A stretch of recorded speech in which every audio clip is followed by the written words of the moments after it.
stunt show where you become part of the movie action.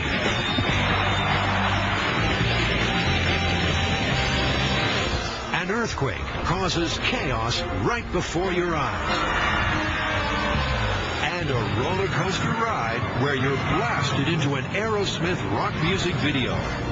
It's all in a theme park right in the heart of Europe. Walt Disney Studios, Paris.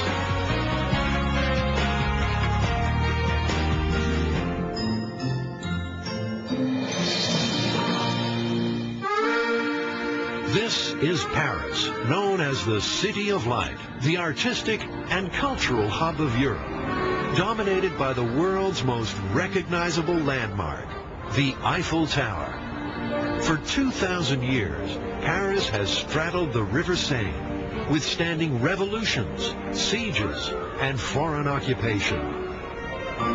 Today, Paris remains a city to see and to be seen in. A city of history, a city of romance. Just the recipe for a Disney theme park. Obviously, Mickey Mouse is coming from the United States, but I think what we created in the Walt Disney Studios is a theme park that shows that cinema finds its roots also in Europe, and we try to be educational as well as fun, but that's why we wanted to be in the heart of Europe in Paris. Disney's newest theme park is like a working movie lot. You can visit real sets from the movies, watch a Disney TV studio in action, and even design your own roller coaster, then ride it.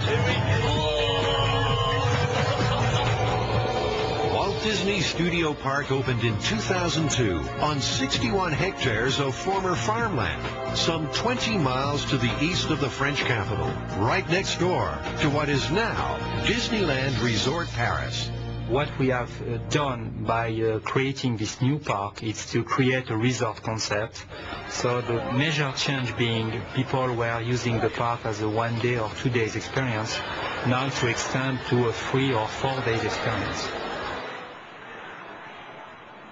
In the Walt Disney Studios Park, we wanted to create the feeling of a real-life working studio.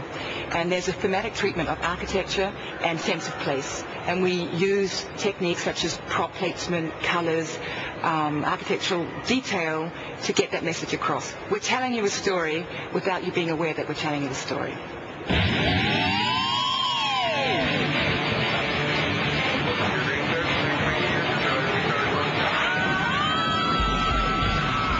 The wildest ride in the park is the Rock and Roller Coaster, featuring Aerosmith.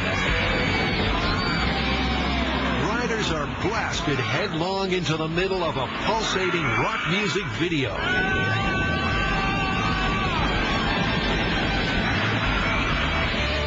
The construction of this ride had designers going back to the roller coaster handbook. There were 2 massive loops, inversions, and a corkscrew. In fact, it is the fastest and most ambitious Disney coaster ever attempted. What's more, they wanted the ride undercover, so the engineers took the unusual step of constructing the ride first, then erecting the building around it. It's not simply a roller coaster, it's actually Aerosmith that are actually here. You're inside this Tour de Force Records, you're going through the reception, you get inside the recording studio, and there you join Aerosmith for this great technological advancement. Exhaustive stress tests were conducted. The ride hit 70 miles per hour in just 2.8 seconds. That's the same G-force as experienced by a fighter pilot launching his jet from an aircraft carrier. To design the lighting to be effective and to move, you have to know exactly where the vehicle is and what it's going to look like to the guests.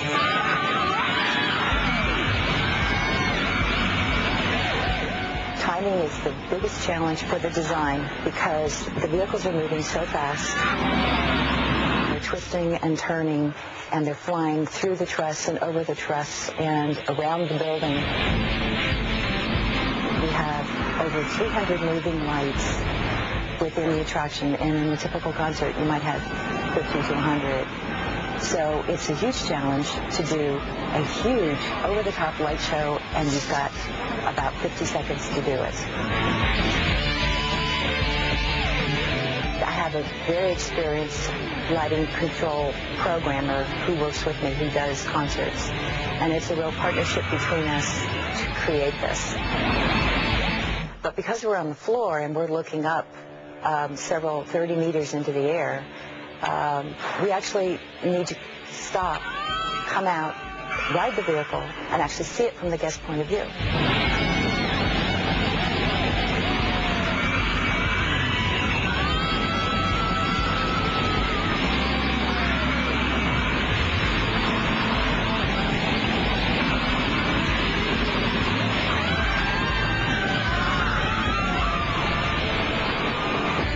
That was awesome, dude. It's wild. You really got to do it. The tears are in my eyes, but it's wonderful. It's incredible, really. It's fantastic. You guys want to go again? If this puts your stomach in knots, wait till you see the Cyber Coaster. Welcome to the Cyberspace Mountain Design Station, where you can design a roller coaster that's out of this world. Yes, you heard the guy right. You can be just like a Disney designer and create your own virtual roller coaster ride at Cyberspace Mountain. Of course, faster than light travel is theoretically impossible, but it's cool. Plot a course of loops, inversions, and hairpins through a virtual landscape on a strange alien planet. Make it as gentle or radical as you dare. Now let's see how scary your coaster is. Great, your coaster's ready to ride at the Cyberspace Mountain launch bay. That's right, you get to ride your own creation. Step into the motion simulator and get ready to personally sample every stomach-churning loop and curl you've just designed. The simulator follows your program track, and those loop-the-loops you inserted become horribly real. Oh, no, here we go.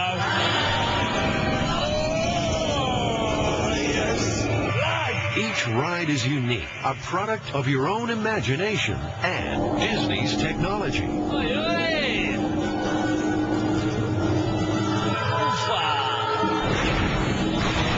was completely different to what I thought, to be honest. It was like, I thought it'd be nothing, it'd just be a TV screen, but it does really feel like you're actually on a ride. It feels, it knocks you about a bit anyway. Next on Inside Walt Disney Studios Paris, fast cars, fast action, the hottest stunt show in Europe. Walt Disney Studios Park, Mickey Mouse's European vacation centerpiece. You want action? You found it. The hottest attraction is the Stunt Show Spectacular. It's not just a show, it's a chance for an audience to see how an action scene would be shot for a feature film. It's a larger-than-life movie set, complete with all the action. Look, you got yellows and blues and greens. The setting for the show is a Mediterranean village. And the design team spared no expense to get it right. After searching all over France for inspiration, they found a little fishing village in the south, and then set about recreating that very same scene in the backlots of Walt Disney Studios. To open the show, we